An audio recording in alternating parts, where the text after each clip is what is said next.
Hey, so if you want to get rid of the Temu app on your iPhone, here's what you do.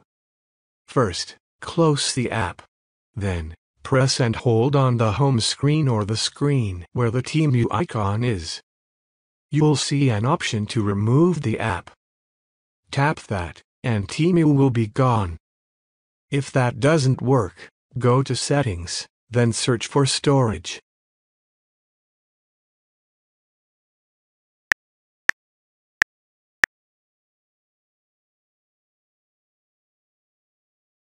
Find Temu, tap on it, and choose Delete App. And that's it. Temu will be uninstalled. Hope this helps.